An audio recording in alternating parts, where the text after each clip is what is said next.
आप लोग लगातार क्लासेस को देख रहे हैं और उसको बहुत ही प्यार दे रहे हैं। इस प्यार के लिए, इस हर चीज़ के लिए आप लोगों को थैंक यू।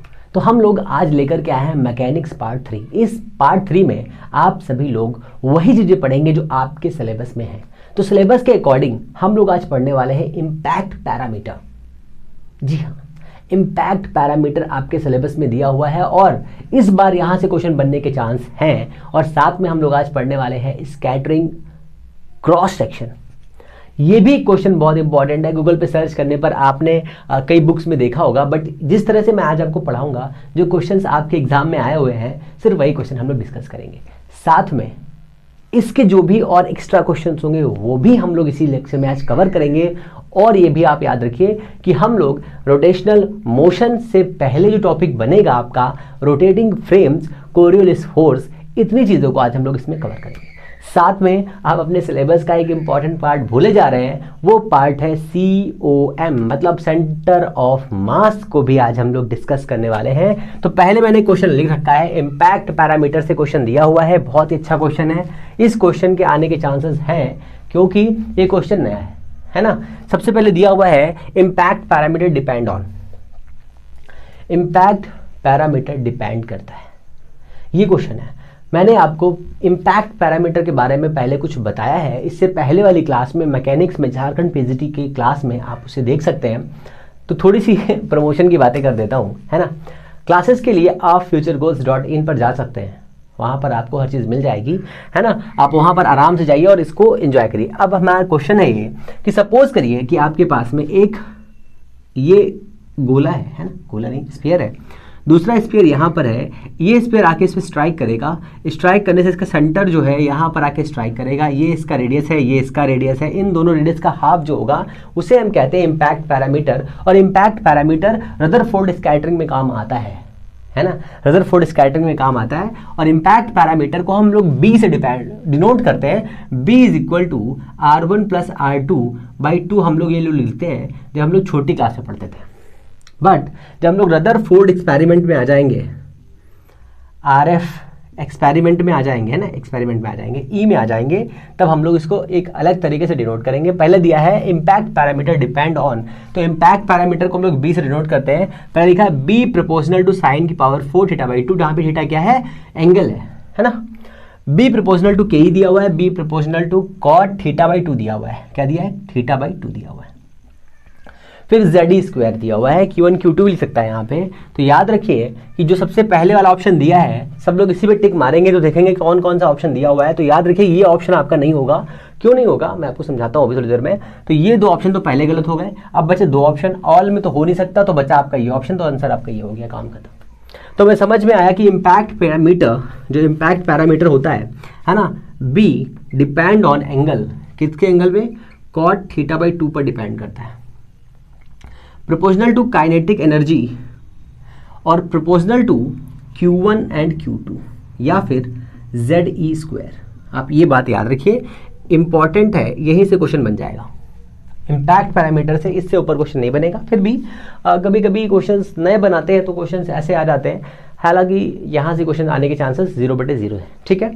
इम्पैक्ट पैरामीटर से एक ही क्वेश्चन बन सकता है बस, बाकी क्वेश्चन यहाँ से ना बनेगा मेरे भाई, ठीक है।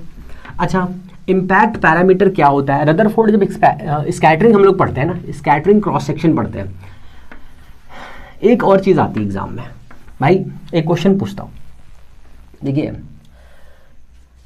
हमारे एग्जाम में जो क्वेश्चंस बनते हैं उन क्वेश्चंस के अकॉर्डिंग हमें पढ़ना है, ज़्यादा ना पढ़ना है। ज़्यादा पढ़ के क्या करेंगे हम लोग, कोई मतलब नहीं पढ़ने का।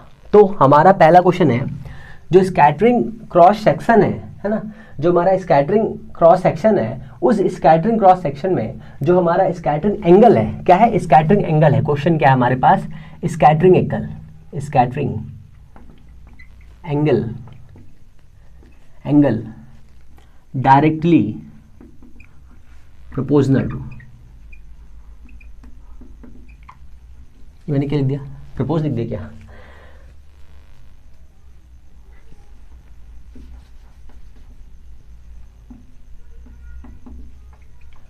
ठीक है, प्रोपोर्शनल टू। पहला है जो स्कैटरिंग एंगल है वो किस पे डिनोट करता है, number of particle, number of particle, B है ना इम्पैक्ट पैरामीटर, और सी है बोथ, और डी है NOT। ठीक है, तो याद रखिए जो स्कैटरिंग एंगल होता है वो इम्पैक्ट पैरामीटर पे डिपेंड करता है। ये क्वेश्चन इंपॉर्टेंट है और एग्जाम में आ सकता है, ये क्वेश्चन एग्जाम में आ सकता है। देखिए कई तरीके से क्वेश्चंस बनते हैं, जैसे मान लीजिए यहाँ पर दिया हुआ है, ये हमारे पास न्यूक्लियस है, इसके चारों तरफ एटम है, यहाँ से हमने अल्फा पार्टिकल का स्कैटरिंग कराया, मतलब अल्फा पार्टिकल को सेंड किया, तो ये ऐसे जाता है, ये जो एंगल बनता है यही एंगल है। यहाँ पर जितने अल्फा पार्टिकल जाते हैं, नंबर ऑफ अल्फा पार्टिकल्स है ना, जितने यहाँ से नंबर ऑफ अल्फा पार्टिकल जाते हैं वो नंबर ऑफ अल्फा पार्टिकल इस फाई पे डिपेंड करते हैं, थीटा पे डिपेंड करते हैं। ये थीटा दिया हुआ है ना, ये थीटा 1/sin4 θ/2 पर डिपेंड करता है। ठीक है, ये क्वेश्चन एग्जाम में आ सकता है। जो नंबर ऑफ अल्फा पार्टिकल दिए हुए हैं ये अल्फा पार्टिकल थीटा पर डिपेंड करते हैं, पर इम्पैक्ट पैरामीटर जो यहाँ पर दिया हुआ है, इम्पैक्ट पैरामीटर cot θ/2 पर डिनोट करता है, डिपेंड करता है। तो यहाँ पर आपका ये ऑप्शन हो जाएगा। ये बहुत ही इंपॉर्टेंट क्वेश्चन है, कई बार पूछा गया है। अगर हम लोग यही चीज़ n फाई और थीटा में बनाए है ना, ये n थीटा है और ये आपका क्या है, ये देखिए नंबर ऑफ पार्टिकल्स है ना, नंबर ऑफ पार्टिकल्स, और थीटा मतलब जो एंगल है, कौन सा, स्कैटरिंग एंगल है ना, स्कैटरिंग एंगल भी ग्राफ बनाए तो ग्राफ ऐसा पॉसिबल होगा। मैं क्वेश्चन करा के आपको करा देता हूँ, है ना। सारा चीज़ हम लोग को क्वेश्चन के अकॉर्डिंग करना है, जिससे हमारा क्या रहेगा, हर चीज़ हमारी टॉपिक में रहेगी और आप क्वेश्चंस को आसानी से कर पाएंगे। ठीक है, इंपॉर्टेंट चीज़ यही है, अदरवाइज बाकी चीज़ें तो आती रहती हैं। क्वेश्चन रहेगा क्या, है ना, क्वेश्चन रहेगा आपके साथ में करेक्ट ग्राफ पॉसिबल फॉर, है ना, पॉसिबल फॉर, है ना, number of particle and scattering angle, ये होगा। तो पहला ग्राफ होगा, ये होगा एन थीटा के बीच में ऐसे, दूसरा ग्राफ होगा ऐसे एन थीटा के बीच में, तीसरा ग्राफ होगा ऐसे एन थीटा के बीच में, चौथा ग्राफ होगा आपका ऐसे, है ना, एन थीटा लिखिए, फाई ग्राफ में एन थीटा के बीच में। तो याद रखिए ये ग्राफ पॉसिबल है, क्यों, क्योंकि N theta proportional to 1/sin4 θ/2, ये आपके लिए बहुत ही इंपॉर्टेंट फॉर्मूला है। ठीक है, एक स्कैटरिंग क्रॉस सेक्शन, है ना, स्कैटरिंग है ना, क्रॉस सेक्शन को सिग्मा से डिनोट करता है ना, और ये एरिया के डायरेक्टली प्रोपोर्शनल होता है, ये बात याद रखनी है। साथ में ये भी याद रखिए कि जो काइनेटिक एनर्जी होती है उसके इन्वर्सली प्रोपोर्शनल होता है और स्क्वायर में होता है। हालांकि यहाँ से क्वेश्चन नहीं बनेगा, पहले बता दे रहा हूँ, जहाँ से क्वेश्चन बनेगा मैं आपको बता दूंगा। ठीक है, ये चीज़ आपको याद रखनी है ना, और Q1 Q2 के डायरेक्टली प्रोपोर्शनल होता है, प्रोपोर्शनल टू 1/sin4 θ/2 होता है, ये भी याद रखिए। ये एक इंपॉर्टेंट फार्मूला है, पर यहाँ से क्वेश्चन नहीं बनेगा। ठीक है, और जहाँ से क्वेश्चन ना बने उसको नहीं पढ़ना चाहिए। ठीक है, तो ये छोटी सी चीज़ है जो आपके scattering cross section impact parameter से रिलेटेड है। ठीक है, मैकेनिक्स पार्ट 1 पार्ट 2 प्लेलिस्ट में है, आप आराम से देख सकते हैं। कोई भी अदर क्वेरी के लिए आप लोग futuregoals.in पर जा सकते हैं। ठीक है, स्पेस मत दीजिएगा, और नहीं ढूंढ नहीं पाएंगे। तो ये हमारे पास इतना हो गया। अब इम्पैक्ट पैरामीटर से रिलेटेड कुछ क्वेश्चंस मैं लिख के लाया हूँ आपके लिए, पेज पे है मेरे पास, है ना। तो सबसे पहले, है ना, एक रदरफोर्ड एक्सपेरिमेंट का क्वेश्चन मैंने लिखा है, मैं लिख रहा हूँ आपके लिए, बढ़िया सा क्वेश्चन है ना। क्वेश्चन ये है मेरे भाई, है ना, क्वेश्चन ये है ना, एस्टीमेट ऑफ साइज, है ना, estimate of size of nucleus,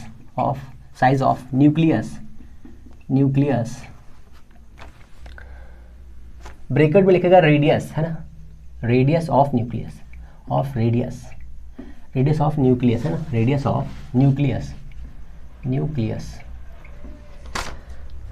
ठीक है, पहला ऑप्शन है R proportional to 1/sin4 V, B option है R proportional to 1/KE, C option है R प्रोपोर्शनल टू 1/V और डी ऑप्शन है ऑल। ठीक है,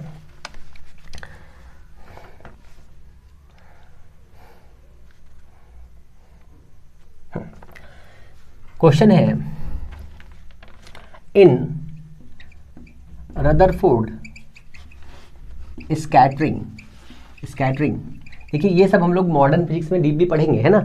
स्कैटरिंग, नंबर ऑफ पार्टिकल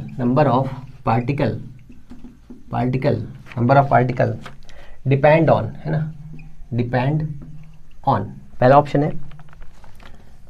है ZE², बी ऑप्शन है 1/sin4θ/2, सी ऑप्शन है बोथ और डी ऑप्शन है ऑल, नहीं डी ऑप्शन है नॉट, NOT। ठीक है, यह है, मैं देख लेता हूँ आपको सब दिख रहा है, सब कुछ बहुत ही खूबसूरत दिख रहा है, कोई दिक्कत की बात नहीं है। तो रदरफोर्ड स्कैटरिंग से हम लोग मॉडर्न फिजिक्स जब स्टार्ट करेंगे तो वहाँ पर चीज़ें आपको मिलेंगी, परेशान नहीं होना है। यहाँ पर दो क्वेश्चंस हैं जो इंपॉर्टेंट हैं और कई बार आ चुके हैं। इस वाले क्वेश्चन में थोड़ा सा दम कह सकते हैं, बट इस क्वेश्चन में बिल्कुल दम नहीं है, बहुत ही कचरा क्वेश्चन है ना। तो एस्टिमेट ऑफ साइज, है ना, साइज में जो रेडियस हम लोग फाइंड करते हैं, मान लीजिए हमारे पास ये अल्फा पार्टिकल है, ये अल्फा पार्टिकल यहाँ पर आकर के, ये हमारे पास ये एटम है, इसके अंदर ये न्यूक्लियस है, यहाँ से जाकर के इसके अंदर से यहाँ से ऐसे वापस आ जाता है। तो ये जो एस्टिमेट साइज है ना इसका, ये वाला न्यूक्लियस का ये जो साइज है यहाँ से यहाँ तक, ये आर है, और ये आर किस पे डिनोट करेगा, इस अल्फा की काइनेटिक एनर्जी पर डिपेंड करेगा, है ना, ये आर। तो कैसे करेंगे, kinetic energy is equal to potential energy U is equal to कितना हो जाएगा मेरे भाई, हो जाएगा C, मतलब 1/4πε0, और यहाँ पे हो जाएगा ZE, इसके अंदर जो न्यूक्लियस हमने लिया है उसका ZE हो जाएगा, और ये अल्फा पार्टिकल में 2 इलेक्ट्रॉन्स होते हैं, है ना, इंटू 2E अपॉन में क्या R क्या है, यहाँ से इसकी साइज। ठीक है, इस साइज को देखिए, साइज KE पर डिनोट करता है, तो पहला साइज किस पर, KE, तो ये ऑप्शन करेक्ट हो गया। ठीक है, अगर ये हो गया तो हम जानते हैं V is equal to W/Q होता है, इसे हम पोटेंशियल कहते हैं। ये जो वर्क डन है, जो एनर्जी है, ये काइनेटिक एनर्जी में भी कन्वर्ट हो सकती है, पोटेंशियल में भी कन्वर्ट हो सकती है, इसलिए ये किस में हो जाएगी, KE में हो जाएगी, अपॉन में Q हो जाएगा। ये Q कितना है हमारे पास, ये हमारे पास 2 इलेक्ट्रॉन्स हैं, तो ये V प्रोपोर्शनल टू KE हो जाएगा। तो यहाँ से हमारे पास ये ऑप्शन भी करेक्ट हो गया। अब यहाँ पर देखो, मैंने 2 बार लिख दिया क्या, हाँ 2 बार लिख दिया इसको यहाँ से, है ना, तो हमने 2 बार लिख दिया, ये ऑल हो जाएगा इसका ऑप्शन। बेसिकली जो हम लोग R यूज़ करते हैं, R इज इक्वल टू कितना होता है, 14.4 Z अपॉन में V, है ना, एंगस्ट्रॉन, ये हमारा साइज है। ठीक है, ये हमारा साइज है एटम का। और Rutherford scattering number of the particle depend on this and this, तो ये इसका सी ऑप्शन हो जाएगा। तो इस तरह से कुछ सिंपल से क्वेश्चंस होते हैं जो आपके एग्जाम में आते हैं, है ना। ये सब क्वेश्चन इतने ईजी हैं, बट हमारे, है ना, हमारे समझने और पढ़ने का तरीका इतना अच्छा हो चुका है कि हम चीज़ों को उस तरह से नहीं पढ़ पाते जिस तरह से हमें पढ़ना चाहिए। तो हमारे पास में ये आपका हो गया cross section and scattering angle का पूरा कॉन्सेप्ट। अब हम लोग आते हैं सेंटर ऑफ मास के ऊपर, है ना। तो सेंटर ऑफ मास आप किस तरह से पढ़ते हैं, सोचिए, थोड़ा दिमाग लगाइए। देखिए, एक क्वेश्चन आता है कि किसी पार्टिकल का सेंटर ऑफ मास कैसे हम लोग डिफाइन करते हैं, है ना, कैसे एक्सप्लोर करते हैं, डिपेंड करता है किसी चीज़ पर।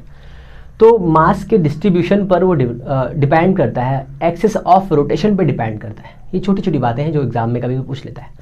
बट अगर आप ये सोच रहे हैं कि हम लोग सेंटर ऑफ मास को पढ़ने से पहले हम लोग उसके डेरिवेशंस लगाएंगे, तो भी आप मान लीजिए क्यों कि आपकी क्वेश्चन सही नहीं हो सकता। बस क्वेश्चन कर लेंगे आप, पर सही नहीं हो सकता। क्यों? उसका रीज़न है क्योंकि आप क्वेश्चन नहीं लगा रहे हैं, आप कॉम्पिटिटिव नहीं पढ़ रहे हैं, आप एक वो चीज़ पढ़ रहे हैं जो आपके लिए इम्पोर्टेंट है ही नहीं, है ना। तो हमें सेंटर ऑफ मास पढ़ना है। क्या पढ़ना है? Centre of mass. Centre of मास हमें ये पढ़ना है, COM। सेंटर ऑफ मास पढ़ने से पहले 3 फॉर्मूले बताऊंगा मैं पहले आपको। उन फॉर्मूलों का इस्तेमाल करके आप हर चीज़ को एक्सप्लेन कर पाएंगे, क्वेश्चंस लगा पाएंगे। पहली बात तो सेंटर ऑफ मास में हमारे पास होता है एक पोजीशन वेक्टर, है ना, एक होता है पोजीशन वेक्टर, है ना, ठीक है। इस वेक्टर को हम लोग R वेक्टर से रिप्रेजेंट करते हैं और इसकी वैल्यू होती है XI cap Y J cap plus का जेड के कैप, हम लोग ये इसको ऐसे डिनोट करते हैं, है ना। बहुत ही घटिया तरीके से मैंने लिखा है इसको, थोड़ा मैं साफ दोबारा लिखता हूँ। क्या होता है, पोजीशन वेक्टर होता है एक, पोजीशन, है ना, क्या होता है वेक्टर, ये होता है R vector is equal to X I cap plus का वाई जे कैप प्लस का जेड के कैप, ये हमारे पास पोजीशन वेक्टर होता है। अब इस पोजीशन वेक्टर को हम लोग तीन तरह से डिनोट करते हैं, एक एक्स, एक वाई, एक जेड, तीनों है कि नहीं इसमें, है ना। तो अगर हम पोजीशन का सेंटर ऑफ मास निकालना चाहते हैं तो हमारे पास फॉर्मूला होगा R centre of mass, R C M लिखते हैं ना, R centre of mass is equal to m1 r1 vector plus का m2 r2 वेक्टर और प्लस में टोटल मास, ये हो गया, है ना, ये हो गया हमारे पास, कोई दिक्कत नहीं है। अगर इस r की पोजीशन अलग अलग दी है तो हम निकालेंगे axiom, m1 x1 m2 x2। अब यहाँ पे जितने x दिए हो आप तो जोड़ सकते हैं अपॉन में, है ना, मेरे पास दो है मैंने तो जोड़ दिए ऐसे करके। यहाँ पर YCM is equal to m1 y1 plus m2 y2 upon में m1 प्लस m2। यहाँ पे z आ जाएगा, ZCM is equal to m1 z1 m2 z2 by m1 plus m2। ये आपका पोजीशन वेक्टर से चीज़ें हो गई, ठीक है, ये फॉर्मूले है, इसमें कुछ नहीं है, ये बिल्कुल कचड़ी चीज़ है। अब इसकी बात समझिए, अब इसकी बात समझिए, इसकी बात में क्या है, इसकी बात में कुछ अच्छे से क्वेश्चन है। हमारे पास में एक पोजीशन है, ठीक है, हमारे पास में एक मास है ना, ये हमारे पास एक मास m1 है इजिकल टू 2 kg, r1 है हमारे पास, r1 है हमारे पास 2i कैप प्लस का 3j कैप और m2 हमारे पास है 1 kg और r2 वेक्टर हमारे पास है i कैप ओनली, ये दिया है। आपसे पूछ रहा है कि RCM सर बता दीजिए कितना हो जाएगा, क्या करेंगे, कैसे करेंगे, दिमाग लगाइए। m1 और r का गुणा करना है, ठीक है, और m2 और r2 का मल्टीप्लाई करना है। दो को दो से करेंगे 4i कैप हो जाएगा, इसको इससे करेंगे प्लस का 6j कैप हो जाएगा, इस वाले को इससे करेंगे प्लस का i कैप हो जाएगा अपॉन में टोटल मास कितना है 2 1 3 हो जाएगा, ये हो गया 5i कैप प्लस का 6j कैप अपॉन में आया 3। ये आपका आंसर हो गया RCM। बताओ कोई दिक्कत है? अगर एग्जामिनर चाहे तो इसको तोड़ के दे सकता है आपको, क्या भाई, RCM की जगह पर बोलेगा XCM कितना है, तो XCM होगा 5/3, YCM कितना है, ये हो जाएगा 6/3 मतलब 2, और ZCM कितना हो जाएगा 0। दो तरीके से क्वेश्चन पूछ लेगा आपसे, ये इंपॉर्टेंट है, इसको याद रखिए। क्वेश्चन नंबर 2 या टाइप 2 है ना, ये टाइप 1 समझ में आ गया आपको।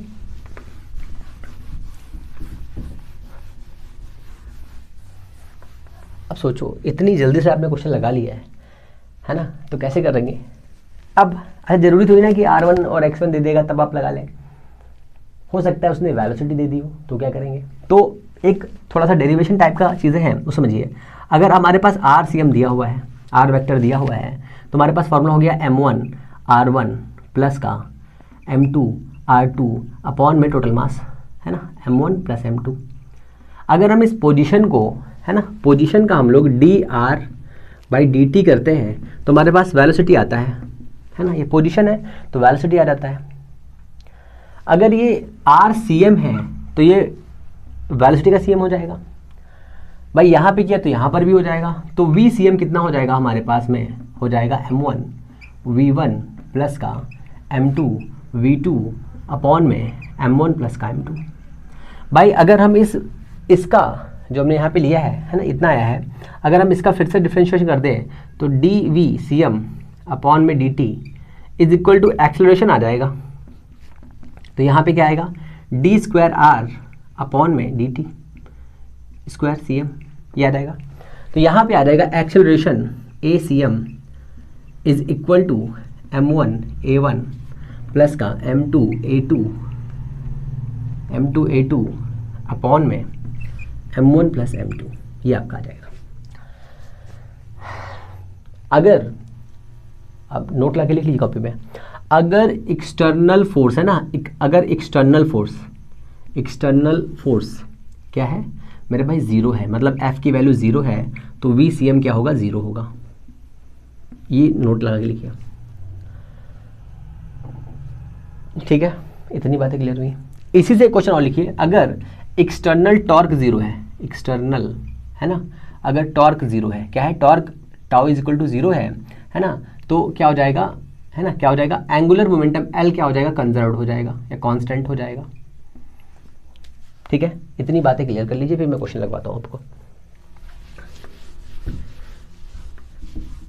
अभी हम लोग कॉन्टिन्यूअस मास डिस्ट्रीब्यूशन सिस्टम पे नहीं आए हैं, ये बात याद रखिए, है ना। तो हमारे पास वेलोसिटी आ गया, हमारे पास पोजीशन आ गया, हमारे पास एक्सेलरेशन आ गया। तो सोचिए, अगर आपके पास में दो मास दिए हुए हैं, दो पार्टिकल दिए हुए हैं, उनका मास सिस्टम दिया हुआ है, m1 is equal to 2 kg दिया हुआ है, m2 is equal to 1 kg दिया हुआ है, और वेलोसिटी v1 दिया हुआ है i प्लस का j, है ना, और v2 दिया हुआ है 2i प्लस का 3j, ये दिया हुआ है। ठीक है, ये पार्टिकल की वेलोसिटी है और ये है। आपसे पूछ रहा है कि पार्टिकल का मोमेंटम कितना है, पार्टिकल का मोमेंटम कितना है, नेट मोमेंटम कितना है या VCM कितना है, वेलोसिटी ऑफ सेंटर ऑफ मास कितना है इस चीज़ का। तो क्या करेंगे भाई, इसको मल्टीप्लाई करेंगे। देखो यहाँ पे 2 दिया, यहाँ पे 2, तो 2i हो जाएगा, यहाँ पे प्लस का 2j हो जाएगा। इस वाले को इससे करेंगे तो 2i कैप प्लस का 3j कैप हो जाएगा, अपॉन में 2 1 3 हो जाएगा, ये 2 दिया है, ये 2 दिया है, 4 हो जाएगा, 4i कैप प्लस का ये 2 है, 3 है, 5 हो जाएगा, अपॉन में 3 हो जाएगा। ये आपका VCM आ जाएगा, इज इक्वल टू कितना है हमारे पास, 4i कैप प्लस का 5j कैप अपॉन में 3, ये आपका VCM आया।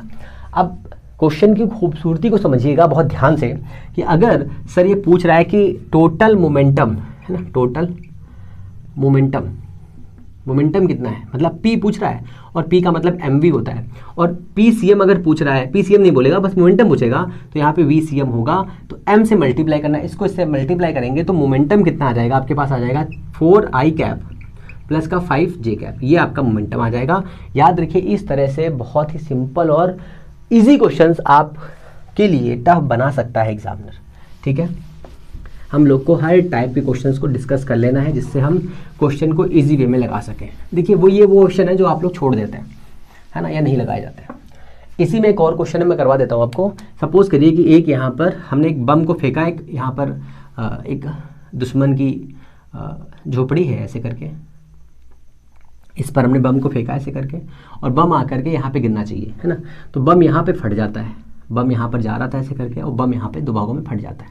तो जब फट जाएगा तो एक भाग इधर जाएगा, एक इधर जाएगा, बट इसका सेंटर ऑफ मास इन दोनों पार्टिकल का, ये जो कटे हुए बम होंगे ऐसे करके, जो कटे हुए बम होंगे, इनका सेंटर ऑफ मास इसी रास्ते पे चलता रहेगा। तो क्वेश्चन पूछेगा कि सेंटर ऑफ मास, अगर एक बम जा रहा है उसका सेंटर ऑफ मास कैसे होगा, उसी पथ पे चलेगा या बदल जाएगा, एक्सेलरेशन, ये सब छोटी बातें हैं जो पूछ लेता है आपसे कभी कभी एग्जाम में। तो एक्सेलरेशन वाले क्वेश्चन तो आप कर ले जाएंगे। अब आता है डिफरेंट टाइप के शेप होते हैं, उनके लिए सेंटर ऑफ मास फाइंड करना। देखो, ऐसे क्वेश्चंस के लिए मैं आपको बिल्कुल नहीं कहूँगा कि आप उन चीज़ों के जो सेंटर ऑफ मास फाइंड करने हैं उनके आप डेरिवेशन करो, बिल्कुल मत करो। आपको फॉर्मूले याद रखने हैं बस, और कुछ नहीं। देखिए, हमारे पास एक रॉड है ना, यूनिफॉर्म डिस्ट्रीब्यूटेड रॉड है। इस रॉड का सेंटर ऑफ मास निकालना है ना, ये इसकी लेंथ L है, तो इसका सेंटर ऑफ मास L/2 पर होगा, और y पे 0 होगा, ये इसका सेंटर ऑफ मास है XY। ठीक है, निकालने के लिए आप निकाल सकते हैं कि सेंटर ऑफ मास, है ना, x dm अपॉन में dm, है ना, ऐसे निकाल सकते हैं, पर इसकी ज़रूरत नहीं है, आप इसे मत लगाइए, आप ऐसे याद रखिए। हमारे पास एक रिंग है ना, कैसी है, ये सेमी सर्कुलर रिंग है। इस सेमी सर्कुलर रिंग का जो सेंटर ऑफ मास है कहाँ पर होता है, 2r/π पर होता है ना, सही तो है, 2r/π पे होता है। ठीक है, 2r/π पे होता है। ये डिस्क है हमारे पास, है ना, ये डिस्क है, ये डिस्क होती है भाई। डिस्क पे कहाँ पे होता है, डिस्क है हमारे पास में, इस पे होता है 4/3π ये r होता है। ठीक है, अगर इस प्लेट को, ये जो हमारे पास रिंग है ना, ये रिंग है, ये हमारे पास डिस्क है, लिख देता हूँ, डिस्क है। इस रिंग को अगर हम कट कर दें, ऐसे क्वार्टर बना दे, तो ये हो जाता है 4r/π, ये याद रखिएगा। ठीक है, ये हमारे पास एक स्फीयर है, कैसा है, स्फीयर है, इसका सेंटर में होता है, तो आपको पता ही होगा। एक और इम्पॉर्टेंट क्वेश्चन आता है ना, एक इम्पॉर्टेंट क्वेश्चन आता है, उसको देख लेते हैं हम लोग। है ना, 2r/पाई। एक मिनट में से कंफर्म कर लेता हूँ सही मैंने लिखा है, हाँ बिल्कुल सही है ना। नहीं तो मैं नहीं चाहता कि मेरे से कोई भी डाटा, एक भी परसेंट डाटा गलत मैं बताऊँ आपको, है ना। ये हो गया। एक क्वेश्चन बहुत अच्छा आता है ना। एक कोण है हमारे पास में, है ना, ये हमारे पास एक कोण है ना, ऐसे कोण दिया हुआ है, इसकी हाइट दी है h, इसकी हाइट दी है h। एग्जाम में क्वेश्चन आया है ना, centre of mass of cone, है ना, ऑफ सॉलिड कोन, सॉलिड कोन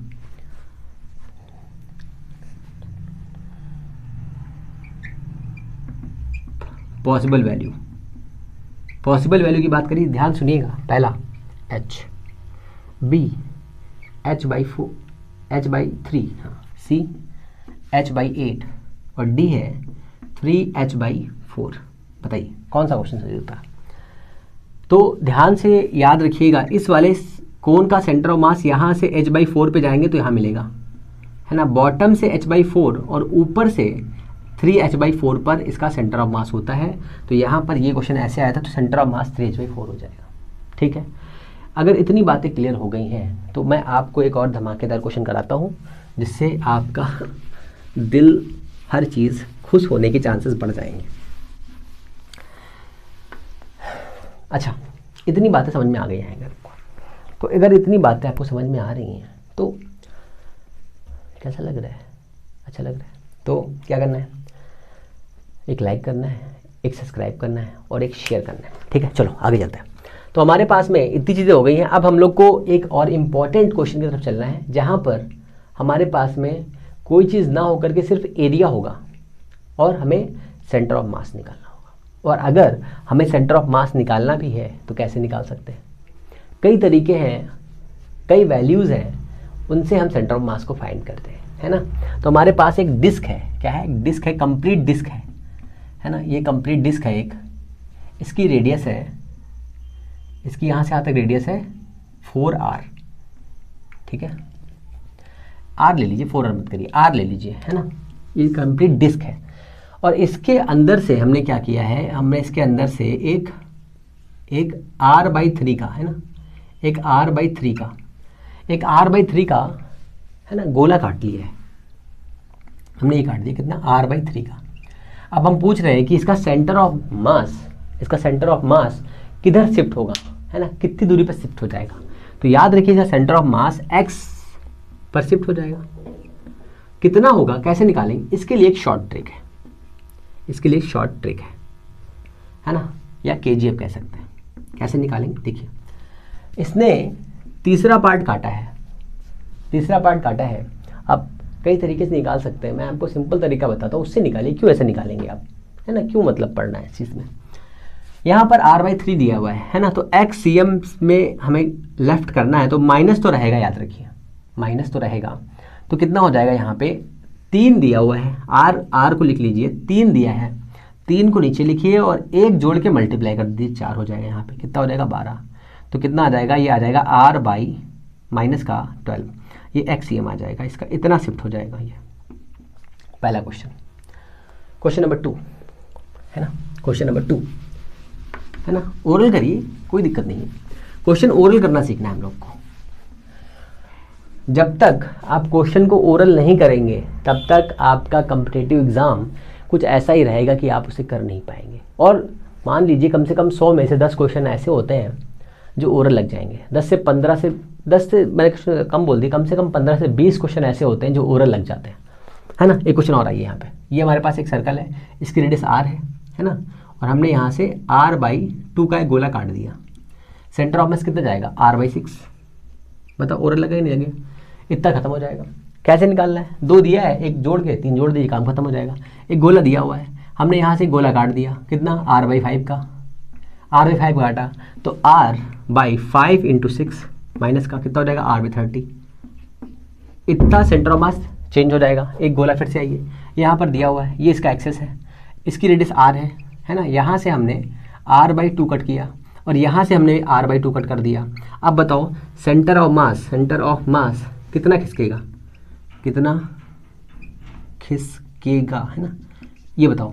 पहला ऑप्शन कितना रहेगा, 2 दिया है, r/6, बी ऑप्शन r/2, सी ऑप्शन है ना, सी ऑप्शन क्या रहेगा, no change, no change, D option NOT।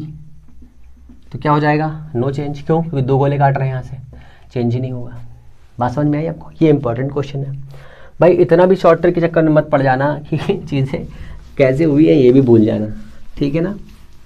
तो इस तरह से कुछ इजी क्वेश्चंस होते हैं जिनको आप बहुत ही इजी तरीके से लगा सकते हो, ठीक है। अब एक क्वेश्चन और करा देता हूँ मैं आपको, आपके एग्जाम में आ सकता है। क्या है, देखिए क्वेश्चन क्या है, एक हमारे पास सॉलिड स्फीयर है, याद रखिए, एक हमारे पास सॉलिड स्फीयर है और उसके सेंटर से हमने एक रेडियस है r का स्फीयर है, उसके सेंटर से हमने r/4 का एक छोटा गोला निकाल लिया। सेंटर ऑफ मास खिसकेगा कि नहीं खिसकेगा ये बताना है, तो नो चेंज होगा पहली बात। और एक बहुत ही इंपॉर्टेंट क्वेश्चन आप लोगों ने शायद पढ़ा हो, थ्योरेटिकल क्वेश्चन है, जैसे एक हमारे पास हॉलो स्फीयर होता है और उस हॉलो स्फीयर के अंदर हमने रेत भर दी है ना, और रेत भरने के बाद उसमें छेद कर दिया है। छेद करने के बाद में हमने उसको ऑसिलेट करा दिया ऐसे करके, है ना। तो ऑसिलेट करने पर वो क्या करेगा, या फिर उसे जैसे छोड़ दिया ऐसे करके, है ना, ऐसे करके छोड़ दिया, मतलब ऐसे पकड़े हुए हैं और उसको ऐसे बंद करके छोड़ दिया। जब हम छोड़ देंगे तो शुरुआत में क्या होगा, सेंटर ऑफ मास कैसे चेंज होगा, वैरी करेगा, ये सब बताना है। तो सेंटर ऑफ मास लगातार ऑसिलेट करता है, पर लगातार नहीं कर सकता, एक ही बार ऑसिलेट करेगा। शुरुआत में जब उसका बॉटम, जब समझ लो अच्छा एक बात को, यहाँ पर हमने एक बॉल बनाया, ये हॉलो स्फीयर है, यहाँ पे हमने छेद कर दिया, इसके अंदर हमने रेत भर दी थी, है ना, हमने रेत भर दी इसके अंदर। जब रेत भर देंगे और यहाँ पे छेद कर देंगे तो रेत गिरना स्टार्ट होगी। तो शुरुआत में ये सेंटर ऑफ मास क्या होगा, इसका लेवल कम होता जाएगा, यहाँ पहुँचेगा, तो इसका सेंटर ऑफ मास नीचे पहले खिसकेगा, ठीक है। और ये कम होते होते होते होते होते होते जब बीच में आ जाएगा तो इसका सेंटर ऑफ सबसे कम मिनिमम होगा, और जब यहाँ से ये नीचे आएगा तो इसका सेंटर ऑफ बढ़ना स्टार्ट हो जाएगा ऐसे, और यहाँ आते आते ये ऊपर पहुँच जाएगा, फिर सेंटर, मतलब क्या होगा, पहले ही घटेगा फिर बढ़ेगा।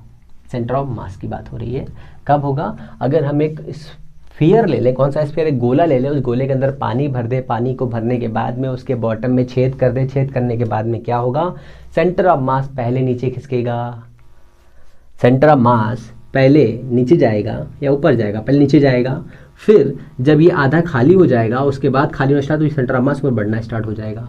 ये इस क्वेश्चन का मतलब है।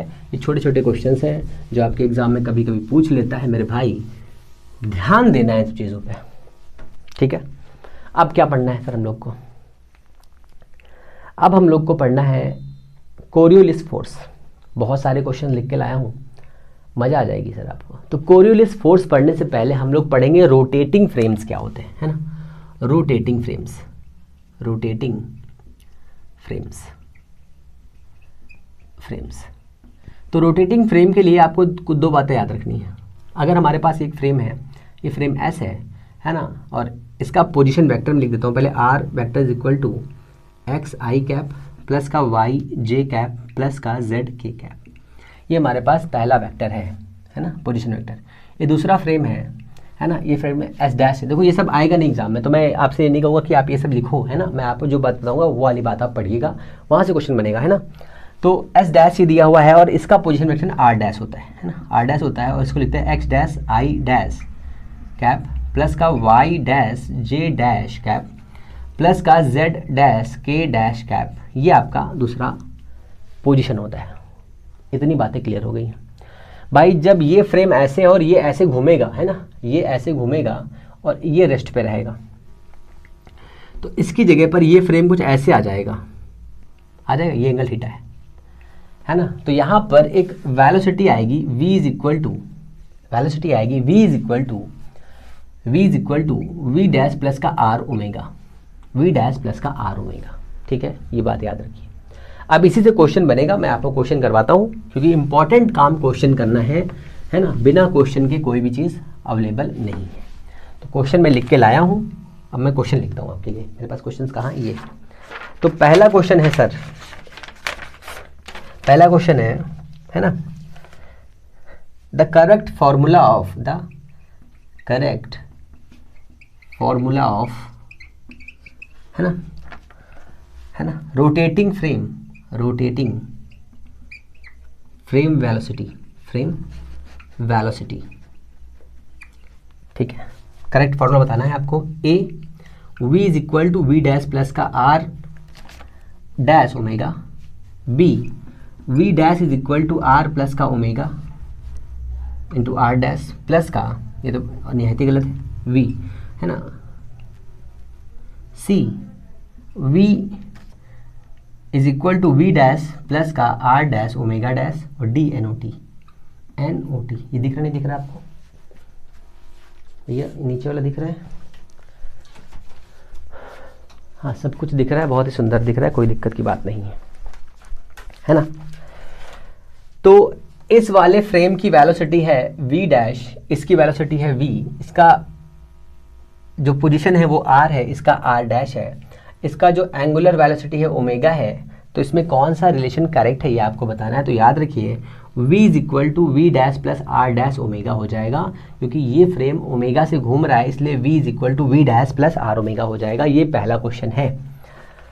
ऐसा क्यों हुआ है ना, क्योंकि अगर कोई यहाँ पर इवेंट होगा तो इसकी पोजीशन को हम यहाँ से फाइंड करेंगे, और ये सभी हम लोग किसमें चीज़ें सीखेंगे, हम लोग सीखेंगे एलटी में। एलटी मतलब एलटी ग्रेड वाला एग्जाम नहीं, लॉरेंट्ज ट्रांसफॉर्मेशन में सीखेंगे, है ना, गैलीलियन इनवेरिएंस में सीखेंगे। ये सभी चीज़ें कॉमन चीज़ें हैं, बट यहाँ से क्वेश्चन नहीं बन सकता, फिर भी मैं करवाए दे रहा हूँ कि क्वेश्चन आप कर लो, कि कोई दिक्कत ना हो, है ना, कोई दिक्कत ना हो। तो ये एक इम्पॉर्टेंट क्वेश्चन है, आपको याद हो गया। अब रोटेटिंग फ्रेम के लिए, है ना, ऐसे ही करेक्ट फॉर्मूले वाले क्वेश्चंस बन सकते हैं ना। रोटेटिंग फ्रेम फॉर, है ना, क्वेश्चन रहेगा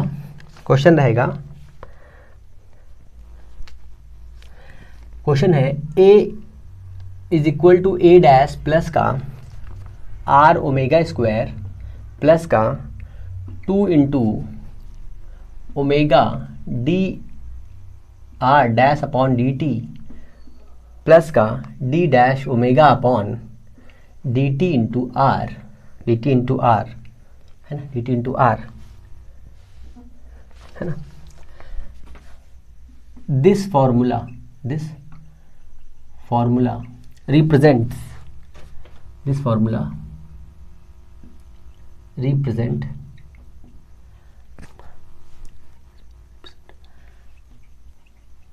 correct statement is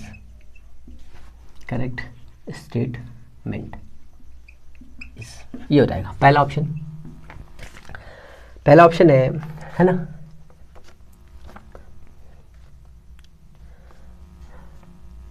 पहला ऑप्शन है 2 into omega D R dash upon D T is Coriolis acceleration, ठीक है। ये फर्स्ट ऑप्शन है, मतलब ये फर्स्ट है ना। बी सेकंड, मतलब सेकंड दिया हुआ है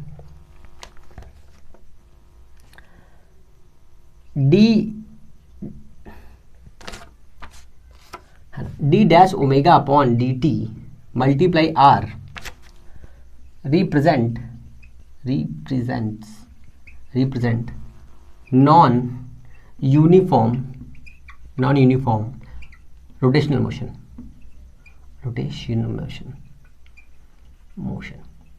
ठीक है। मैं एक क्वेश्चन में बहुत सारे क्वेश्चन करवा रहा हूं, ठीक है। A dash is not acceleration of S dash frame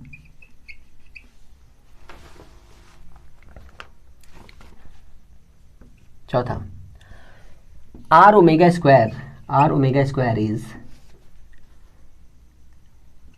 centrifugal acceleration, ठीक है। ये आपका पहला क्वेश्चन है, बहुत बड़ा क्वेश्चन है, हालांकि बड़े क्वेश्चन नहीं आते एग्जाम में, एक करके क्वेश्चन आएगा, समझिए मेरी बात, ध्यान समझिएगा। हमारे पास दो फ्रेम है, एक फ्रेम ये है और एक फ्रेम ये है। हमारे पास दो फ्रेम है, इस फ्रेम का नाम है एस, इस फ्रेम का नाम एस डैश। तो एस डैश के पास में जो एक्सेलरेशन होगा वो एस डैश होगा और वी डैश इसकी वेलोसिटी होगी। हम लोग जानते हैं कि A is equal to V square by R होता है या आर ओमेगा स्क्वायर होता है, ये हमारी वेलोसिटी है। अब ये वेलोसिटी दो टाइप से डिफाइन करी जाती है, एक होता है सेंट्रीपिटल, एक होता है सेंट्रीफ्यूगल। तो ये जब फ्रेम रोटेट होगा, रोटेट होने पर ये हमारा एक्सेलरेशन है टोटल। यहाँ पर इस वाले फ्रेम की, फ्रेम नंबर 2 का जो एक्सेलरेशन है वो a डैश है, ठीक है। अब देखिए नॉन यूनिफॉर्म यूनिफॉर्म एक्सेलरेशन जब हम लोग पढ़ते हैं तो हमें समझना रहता है कि हमारे एग्जाम में कैसे क्वेश्चंस आते हैं, है ना। अब हम लोग इसमें ये नहीं सोच सकते कि हमारे पास नॉन यूनिफॉर्म या नॉन इनर्शियल या नॉन इनर्शियल के क्वेश्चंस आ जाएंगे या इनर्शियल के क्वेश्चन आ जाएंगे। बट जब ऐसे क्वेश्चन आएंगे तो उनको करने का एक बेहतरीन तरीका यही है कि आप हर फॉर्मूले को ध्यान रखें बस, ठीक है। तो ये हमारे पास फॉर्मूला होता है। यहाँ पर जो ये वाला फॉर्मूला दिया हुआ है, देखिए ये जो दिया हुआ है ये क्या है, सेंट्रीफ्यूगल फोर्स है। अब ये कोरियोलिस फोर्स होता है ना। कोरियोलिस फोर्स तभी एक्ट होगा जब आप बहुत ही ज़्यादा हाइट पर हो और दो फ्रेम की बात हो रही हो। जैसे आप बहुत ऊंची मीनार के ऊपर बैठे होंगे और वहाँ से पार्टिकल को थ्रो करेंगे तो पार्टिकल सीधे नहीं आएगा, पार्टिकल ऐसे आएगा, पैराबोला आएगा। ये बात याद रखनी है, अभी मैं समझाऊंगा कैसे, है ना। फिर ये जो फॉर्म दिया हुआ है, ये जो फॉर्मूला है d-ω/dt इंटू आर, ये जो एक्सेलरेशन है ये नॉन इनर्शियल या नॉन यूनिफॉर्म रोटेशनल मोशन की वजह से आता है। और नॉन यूनिफॉर्म रोटेशनल मोशन ऐसे होता है, जैसे मान लो पहले हमने इसको ऐसा घुमाया, मैं इसको ऐसे ले लेता हूँ, ये प्लेट है मेरे पास, मैं पहले इसको ऐसे घुमा रहा हूँ ऐसे करके, है ना। अभी 1 सेकंड में पूरा घूम रही है मान लो, है ना। और मैं फिर क्या करूँ कि 4 सेकंड में ऐसे घुमाता रहूँ, फिर ऐसे घुमाओ, फिर ऐसे घुमाओ, ऐसे घुमाओ, तो ये एक नॉन यूनिफॉर्म एक्सेलरेशन हो जाएगा या रोटेशनल मोशन हो जाएगा। ये सभी हम लोग सीखेंगे रोटेशनल मोशन के अंदर, परेशान मत होइए। तो सबसे इंपॉर्टेंट चीज़ ये है कि कोरियोलिस फोर्स का फॉर्मूला ये होता है, पर यहाँ पर फोर्स ने एक्सेलरेशन की बात कर तो एक्सेलरेशन ये हो गया।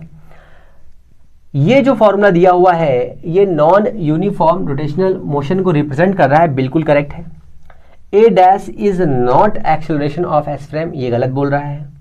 Are omega square is the centrifugal acceleration, बिल्कुल सही बोल रहा है। मतलब ये 3 ऑप्शन करेक्ट है इस फॉर्मूले के लिए। अब इस फॉर्मूले में जो हम लोगों ने लिखा हुआ है, इस फॉर्मूले को मैं थोड़ा सा एक्सप्लेन करता हूँ फिर से आपको, जिससे आप चीज़ों को बेहतरीन लेवल पर समझ सकें, ठीक है। कैसे क्वेश्चन बन सकते हैं, हर क्वेश्चन को समझना होगा हम लोग को, तभी हम लोग एग्जाम के पैटर्न को समझेंगे। हालांकि यहाँ से मेरे हिसाब से, है ना, क्वेश्चन नहीं बनेगा। क्वेश्चन कोरियोलिस फोर्स से बनेगा। कोरियोलिस फोर्स पर कैसे क्वेश्चंस आते हैं मैं अभी करा दूंगा, परेशान नहीं होना है, ठीक है। यहाँ पर हमारे पास आर ओमेगा स्क्वायर दिया हुआ है। तो देखिए हमारे पास 2 फ्रेम है सर, पहला फ्रेम ये है, दूसरा फ्रेम ये है। इन दोनों फ्रेम में से किसी एक फ्रेम में कोई इवेंट होगा, ठीक है, और हम इसको ऐसे घुमा रहे हैं। इसको घुमाने की वजह से इसके पास में एक सेंट्रीफ्यूगल, है ना, एक्सेलरेशन बनेगा जिसकी वैल्यू होगी आर ओमेगा स्क्वायर। जब इसे घुमाएंगे तो जो घुमाने के लिए जो हमने एक्सेलरेशन लिया है वो एक्सेलरेशन ए डैश है, जो यहाँ पे मैंने लिखा हुआ है। जब ये घूमेगा इसकी रिस्पेक्ट में तो यहाँ पर इन दोनों फ्रेम की वजह से एक एक्सेलरेशन जनरेट होगा जिसका नाम है कोरियोलिस फोर्स, है ना, कोरियोलिस एक्सेलरेशन, ठीक है। और अगर ये मोशन, है ना, कैसा हो रहा है, नॉन यूनिफॉर्म रोटेशनल मोशन हो रहा है, तो एक टर्म और जनरेट हो जाएगा d-ω/dt इंटू आर। एक टर्म ये बनेगा। अगर क्वेश्चन ऐसे रहेगा, अगर क्वेश्चन ऐसे रहेगा कि यहाँ पे देखो 1, 2, 3 और 4 वैल्यू बन रही है एक्सेलरेशन के पास में, है ना। सोचो कितना कॉम्प्लिकेट सिस्टम बना दिया है या बन गया है कि अगर 2 फ्रेम आपस में घूम रहे हों तो उनके पास इतने सारे फंक्शंस आ जाते हैं, है ना। यहाँ पे सिर्फ m से मल्टीप्लाई करने की देर है ना। कैसे आएगा, फॉर, क्वेश्चन ये रहेगा, for non uniform rotational motion, for non-uniform rotational motion have acceleration is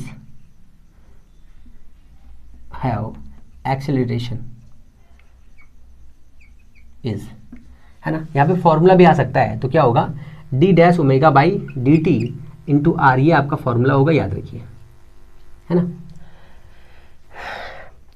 अगर यहाँ पर आ जाए for uniform rotational motion have acceleration, formula for acceleration formula for frame S and S dash is, ठीक है। तो क्या हो जाएगा हमारे पास फॉर्मूला, तो हमारे पास फॉर्मूला भाई बहुत अच्छा सा आएगा, A is equal to A dash plus का आर ओमेगा स्क्वायर प्लस का 2 D R dash upon D T into omega, ये तो आएगा। तो हमारा फॉर्मूला ये होगा, ठीक है, तो हमारा फॉर्मूला ये होगा। याद रखिएगा कोरियोलिस फोर्स की वजह से, जिसे हम फिक्सिशियस फोर्स भी कहते हैं, फिक्सिशियस फोर्स भी बोलते हैं, उस फिक्सिशियस फोर्स में तभी ये क्रिएट होगा जब दो फ्रेम एक दूसरे के रिलेटिव हो या फिर रोटेट हो रहे हो। ये बात याद रखने वाली है।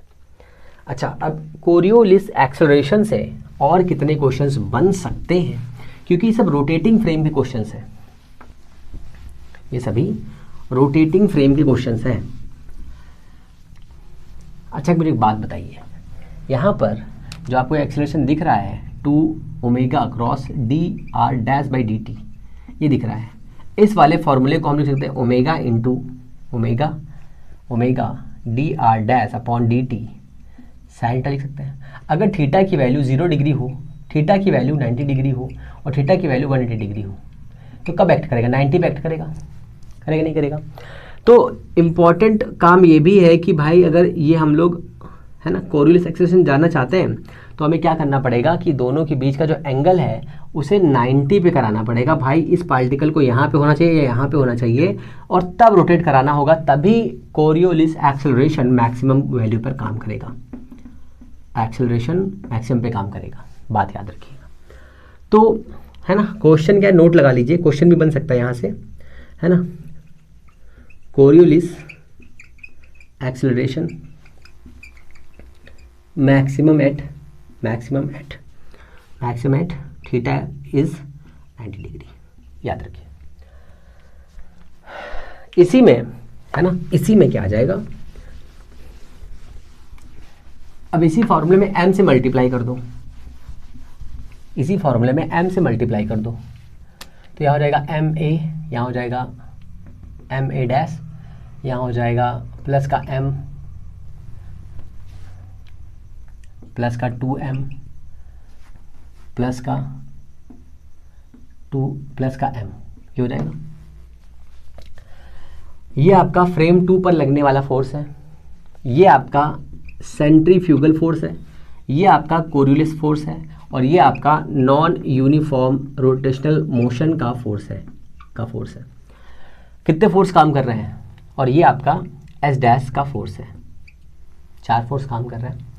अगर ये फोर्स को ज़ीरो करना है तो फ्रेम कैसा होना चाहिए, यूनिफॉर्म रोटेशनल मोशन का होना चाहिए, याद रखिए, तब ये वाला फोर्स ज़ीरो हो जाएगा, है ना। कोरियोलिस फोर्स को अगर आप ज़ीरो करना चाहते हैं तो frame S dash and S के बीच का एंगल जो है ना, बीच का जो थीटा है वो 90 डिग्री ना होकर के कितना होना चाहिए, 0 डिग्री होना चाहिए। अगर फोर्स को आप ज़ीरो करना चाहते हैं, यहाँ पर फोर्स मैक्सिमम होगा, तो क्वेश्चन बनेगा maximum Coriolis force at theta is A option 0 degree, B option 90 degree, C option 45 degree, D option NOT। ठीक है, तो याद रखिए मैक्सिमम पूछ रहा है 90 पे आ जाइए, मिनिमम पूछेगा तो 0 पे आ जाइए। तो कोरियोलिस फोर्स की वैल्यू क्या हो जाएगी, -2m, माइनस इसलिए लगाओ क्योंकि ये अपोजिट भी लगा सकते हैं, प्लस लगा लीजिए। अच्छा, 2m omega D R dash upon D T, इसकी जगह पर 2m ओमेगा इंटू वी भी पूछ सकते हैं, यहाँ पे वी डैश आ जाएगा, f is equal to this, ये हो जाएगा, यहाँ पे ये हो जाता है। अभी सर आपने बताया कि कोरियोलिस फोर्स की वजह से जो पाथ होता है वो पैराबोलिक होता है, कैसे हो जाता है, कैसे हो जाता है, ये सब बताने वाली बात है। तो f is equal to 2m omega, ये क्या है हमारे पास, ये आपका D X upon D T ले लीजिए यहाँ पे, या इसको ऐसे नहीं लेना है तो आप ऐसे ले लीजिए। v डैश है यहाँ पे, इसकी वैल्यू कितनी होती है, ma होती है, m से m काट दीजिए, और अगर इस वाले v की वैल्यू इस वाले a से रिलेट करानी है तो हम जानते हैं a is equal to D square R upon D T होता है, और v dash is equal to D R by D T हो जाएगा। तो ये सब वैल्यू रख करके हम यहाँ पर वैल्यू निकाल लेंगे, पर याद रखिए इसका डिवीजन करने का मतलब नहीं है। फॉर्मूला कुछ आता है x is equal to one third करके कुछ आता है ना, मुझे याद नहीं आ रहा, सॉरी फॉर दिस, है ना। तो v dash is equal to, मैं क्या लिख दूँगा यहाँ पे पाथ कैसे लिखना है, पैराबोलिक होता है, पैराबोलिक होता है। तो ये आपका इतना पार्ट हो गया। अब आगे जो है रोटेशनल मोशन में हम लोग चलेंगे। रोटेशनल मोशन में हम लोग आगे चीज़ों को करेंगे। तो आप लोग अपना ख्याल रखिए, पढ़ते रहिए, तब तक के लिए नमस्कार, जय हिंद।